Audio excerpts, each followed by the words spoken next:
nom de Dieu, victorieux céleste, une parole honnête et le pardon des offenses sont préférables à l'aumône qu'aurait suivi l'injuste. Dieu est riche et clément. Sourate 2, verset 265. Ô croyants, n'annulez point le mérite de vos aumônes par les reproches ou les mauvais procédés. Celui qui fait l'aumône par ostentation et qui ne croit pas en Dieu et au jour dernier est semblable à un rocher couvert d'un peu de terre. Une pluie abondante survient et ne laisse plus qu'une pierre. De telles actions n'auront aucun mérite aux yeux de l'Éternel, parce qu'il ne dirige point les infidèles. Sourate 2, verset 266. Ceux qui n'usent de leur richesse que pour plaire à Dieu et qui sont constants dans l'accomplissement des vertus ressemblent à un jardin placé sur une colline.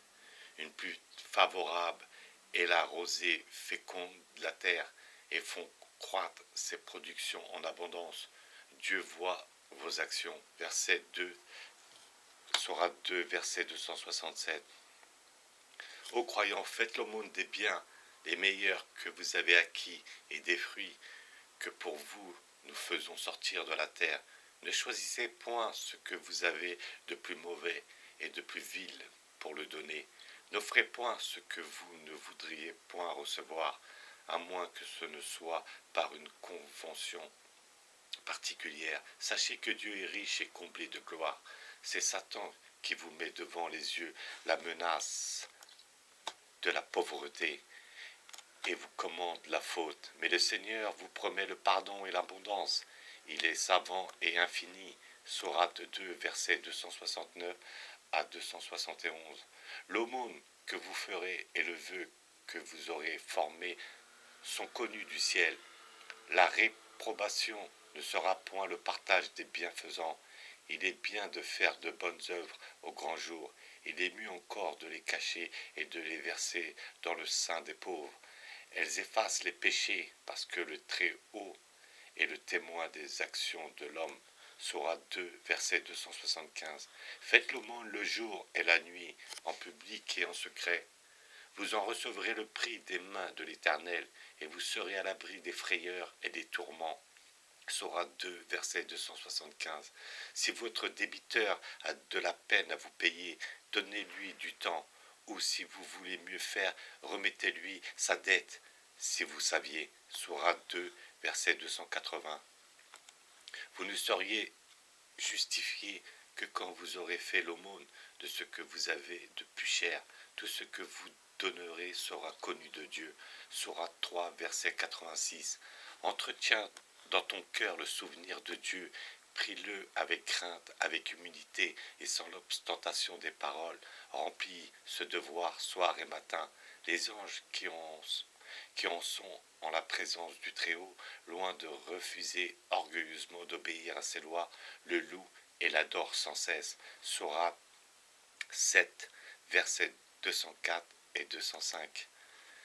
Les aumônes doivent être employées pour le soulagement des pauvres, des indigents, de ceux qui les recueillent et de ceux qui sont résignés à la volonté de Dieu, pour la rédemption des captifs, pour secourir ceux qui sont chargés de dettes, pour les voyageurs et pour le soutien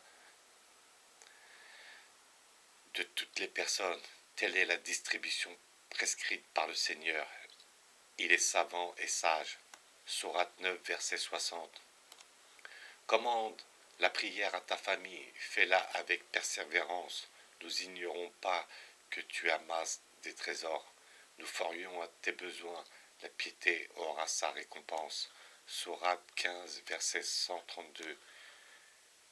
Publiez les louanges du Seigneur le soir et le matin. On le loue dans les cieux et sur la terre au coucher du soleil et à midi.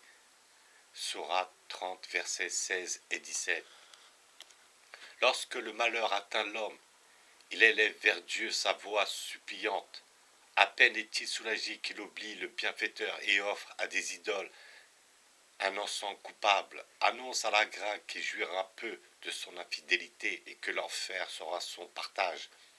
En serait-il de même de l'homme pieux qui, dans l'ombre de la nuit, adore le Seigneur, debout ou par terre, qui craint le jugement et espère la miséricorde divine? Dit le sage, et l'insensé peuvent-ils être comparés? Ceux qui ont un cœur sentent la différence. Sourate 39, versets 11 et 12. Les biens terrestres sont partagés, les trésors du ciel sont plus précieux et plus durables. Dieu les destine aux croyants qui ont mis en lui leur confiance. À ceux qui évitent l'iniquité et le crime et qui font taire leur colère pour pardonner, à ceux qui soumis à Dieu font la prière, règlent leur action par la prudence et versent dans le sein de l'indigent une portion de leur richesse, à ceux mêmes qui repoussent l'injustice quand elle les attaque. La vengeance doit être proportionnée à l'injure, mais l'homme généreux qui pardonne a la récompense assurée auprès de Dieu, qui est la violence.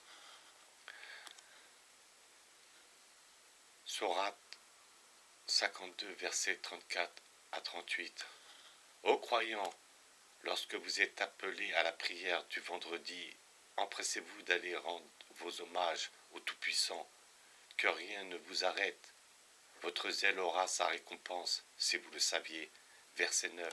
Craignez Dieu de toute l'étendue de votre cœur, écoutez, obéissez, donnez une partie de vos biens pour sauver votre âme. Celui qui se sera conservé exempt d'avarice jouira de la félicité. Que le riche proportionne ses largesses à son opulence et le pauvre à ses facultés. Dieu n'oblige personne à faire plus qu'il ne peut. À la pauvreté, il fera succéder l'aisance. Verset 7.